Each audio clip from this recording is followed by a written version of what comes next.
In this video we'll see how to do the full hypothesis testing procedure using Excel and using the z-test. So I'm going to create a spreadsheet that will calculate and display and organize everything we need. Let's just start by labeling it.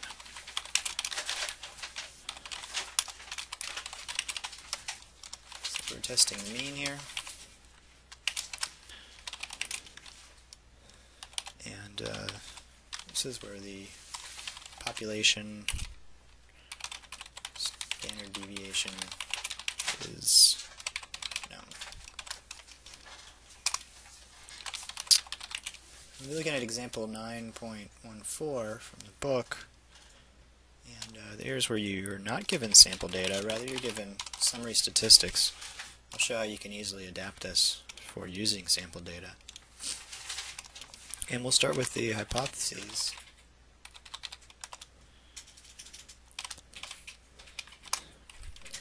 So we need a null M alternative hypothesis.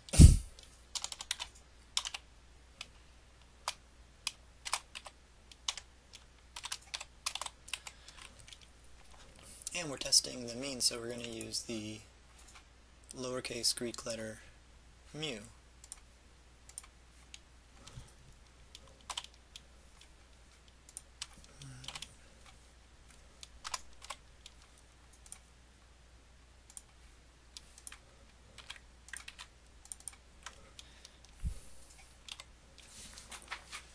Now, to determine the inequalities, we need to find the claim in the problem and then translate that to a hypothesis. And you had some experience with that in the previous unit. And here we can actually see that there's a claim by Frank that the goggles help Jeffrey swim faster than the 16.43 seconds. So the claim is that mu, which represents the population mean of Jeffrey swimming with the goggles, is going to be less than, swimming faster, the time is less than his previous average time of 16.43. So that creates that alternative hypothesis. And then we use the same number in the null hypothesis, and we now have a set of hypotheses. From this we can ascertain the type of test. In terms of the direction, this is a left-tailed test. That should be apparent from the inequality in the alternative hypothesis, pointing to the left. The type of distribution we use is next. And we'll be using the normal distribution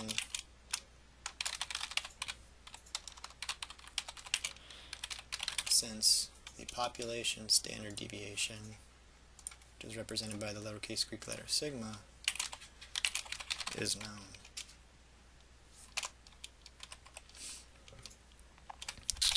Next we're going to state our level of significance.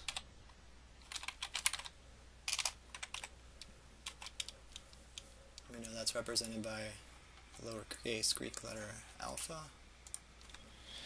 And we're told that that is 0.05. We can now record our sample statistics, which will summarize the sample that we're not actually given. Since it's a test for the mean, we should have a sample mean, and sample size, we always have that. And then a standard deviation is usually given in these mean tests. In this case, it's the population standard deviation.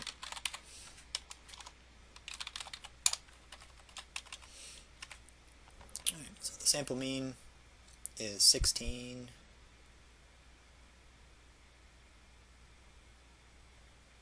Oh. Yeah, so sample mean is 16. It says Jeffrey's mean time was 16 seconds. The sample size is 15. It says for the 15 swims. And the population standard deviation is 0.8. This is 0.8. Alright, we're now going to adjust the standard deviation to get the standard deviation of the sampling distribution.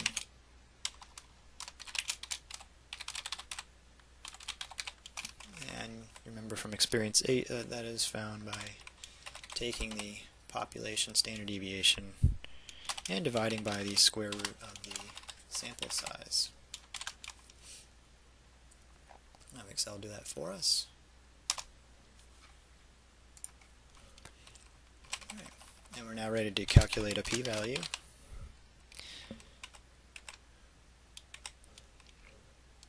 This is a left-tailed test, so we will have the left-tailed p-value, but so we can do fewer examples and generalize what's going on, I'm going to go ahead and put in formulas for all the p-values. And so we're using the normal distribution, and we want the area to the left for a left tail. So do norm dist, and then the mark off for the tail is going to be the sample mean. The mean of the sampling distribution is the hypothesized population mean, the number that shows up in the hypotheses. The standard deviation is the adjusted standard deviation, the one for the sampling distribution, because that's where the p-value is represented.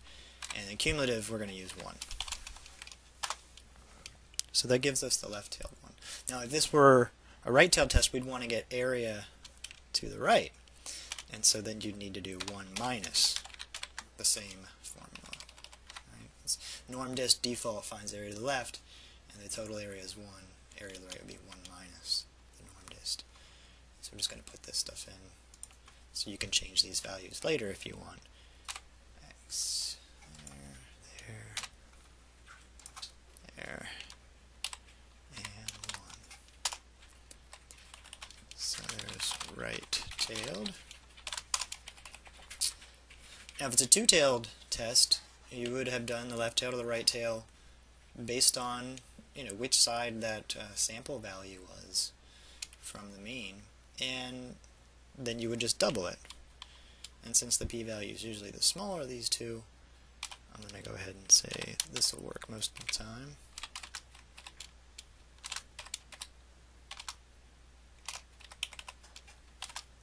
But of course, double check that kind of thing. Of course, the one we're using for this problem is the first one, just so you can reuse the spreadsheet later. Now, we want to get a picture of this p-value so we know what's going on. Let's go to that online tool, which is linked from the Experience 12 folder. We're going to get area from a value. P-value is an area. The mean would be the number that shows up in the hypotheses. The standard deviation is that adjusted one. It's the same numbers we used when we put them into norm dist.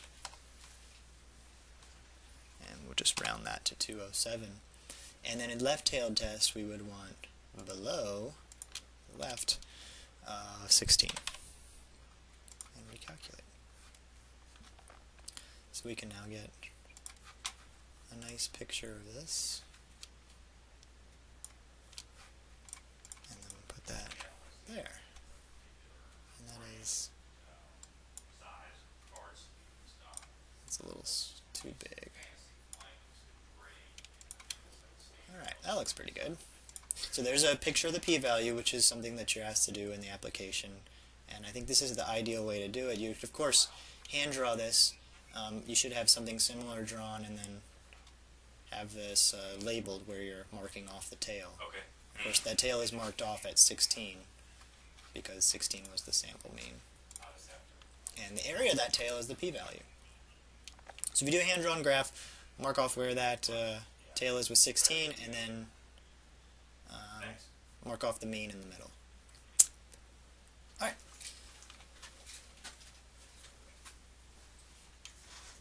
Actually, you know what? Let's, to make this look right, let's just grab all this. That way, I will know if you did right. So go ahead and just take a screenshot or a snip of the whole thing. That way somebody can easily check your work. So now we know it's the area below 16, and we know what that area is. And we can see that the correct mean and standard deviation are being used. Alright, decision time. So remember the decision, we compare the p-value with alpha, and the p-value is about 0.02 and alpha is 0.05. So we'd say since p is less than alpha, we reject the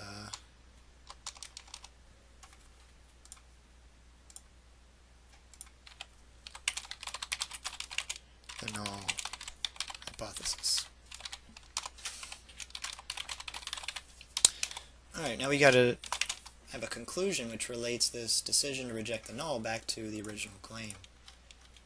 Remember that the original claim was a claim made by Frank that the goggles would help Jeffrey swim faster, and that corresponded to the alternative hypothesis. Since we rejected the null, we actually do have evidence to support the alternative, and we could say the following. Sample data supports the claim that the goggles helped Jeffrey swim faster at the 0.05 level of significance. So something along those lines.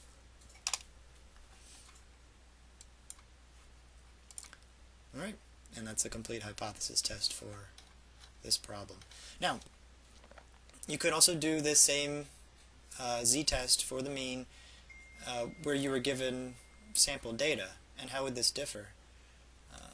Let's take a look.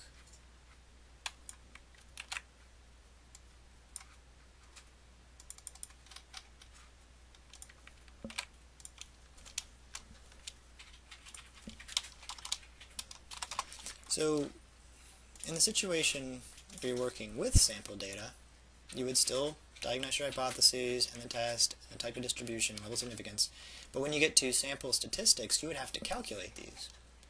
So we're going to create a column here where you'd actually put in the sample data. And you would have to paste in the numbers here. So I'm just going ahead and put in a bunch of numbers that have this. So 16.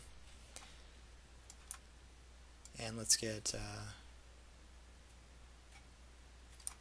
15 of those, right? So here's 15 numbers, and the sample mean is 16. Just so the numbers actually match up. In general, you'll have a list of data there, and then the sample mean will be average, and then we'll just go ahead and select that.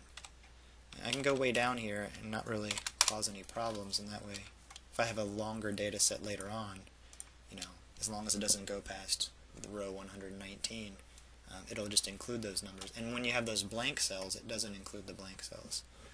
So that'll work really well there. The sample size can be a formula too.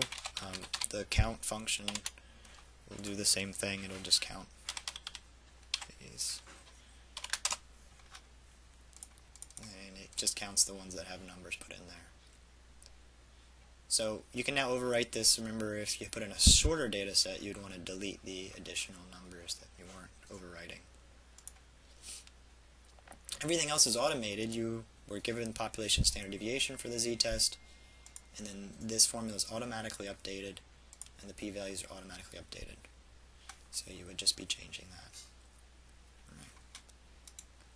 And this is the z-test. So maybe you followed along and you've created one of these. Maybe not. I provided this as a model spreadsheet that you can edit. And I've shown which cells should be edited and which should be left alone, as some are just calculations. Look forward to the next video where we'll be looking at doing a t-test with Excel.